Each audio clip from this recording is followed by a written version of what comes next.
Welcome back to the Truth Factory. Huge news today about Seth Rich.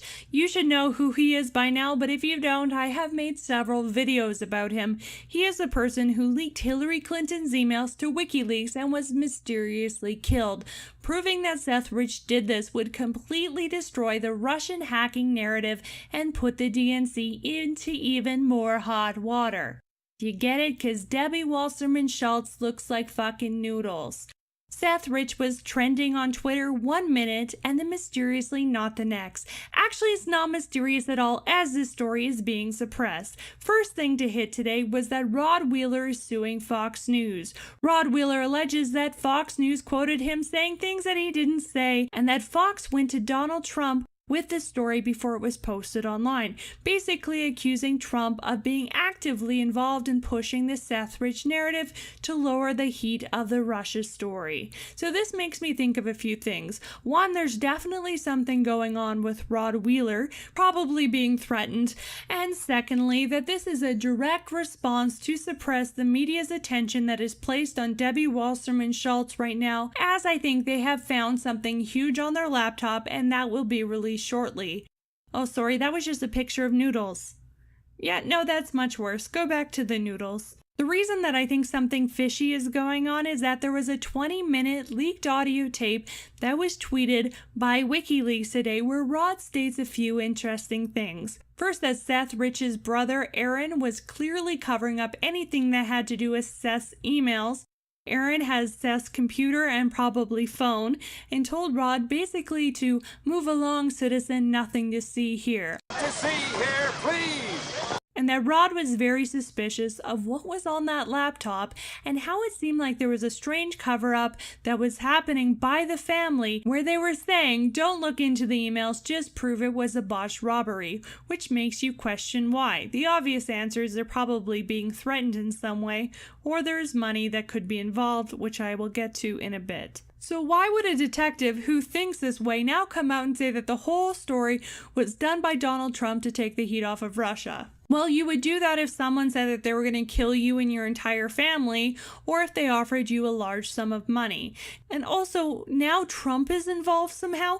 Trump, to my knowledge, has never even mentioned Seth Rich, and to me this is an obvious play by the DNC and their media puppets to try to discredit the true story, as they know that they are losing this battle fast. The president had no knowledge of the story, and it's completely untrue that he or the White House involvement in the story.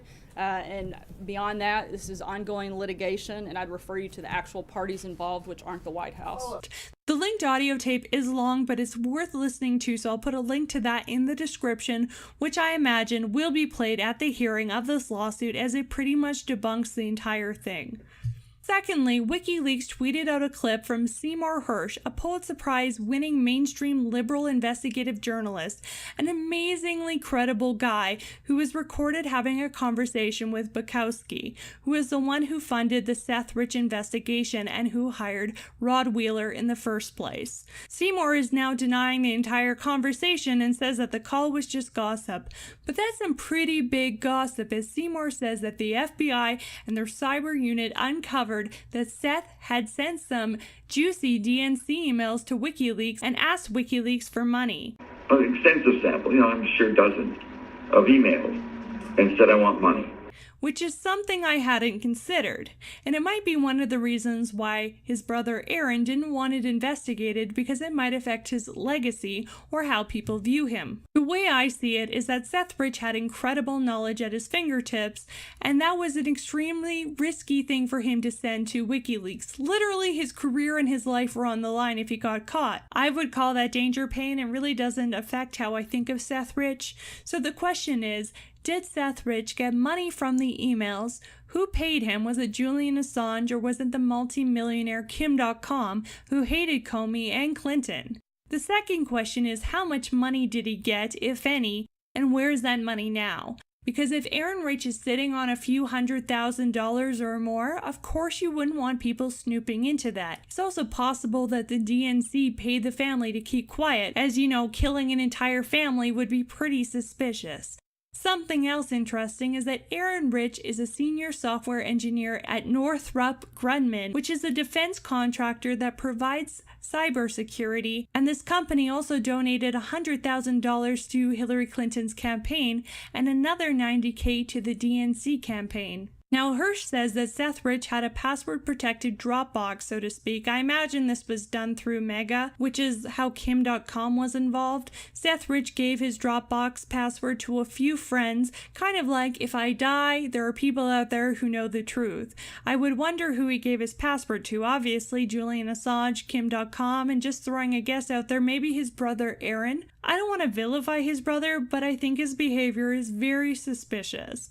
Hirsch also mentioned that people who are investigating the Seth Rich case wanted Hillary to win, as under Trump they might be out on their asses. So there's another motive to suppress this information. Hirsch says that the DNC made the Russia hacking story up. They knew it was a leak, but say that the Russian narrative was an American disinformation operation, meaning that the government was involved constructing it. He mentions Brennan, who is the CIA director under Obama, and goes on to say Trump's not wrong to think they all fucking lied about him. Trump's not wrong to think they all fucking lied about him. So that's some pretty big gossip. So just to confirm the facts, Rod Wheeler is suing Fox News and claims that Fox News was working directly with Trump to take the heat off the Russia investigation. A leaked tape of Rod talking about this debunks that narrative. Hirsch denies telling Bukowski anything, but then a leaked tape of Hirsch confirms that the DNC police and FBI did gain access to Seth Rich's PC files, and Hirsch confirms that Seth Rich contacted WikiLeaks. WikiLeaks did get the password. He had a Dropbox.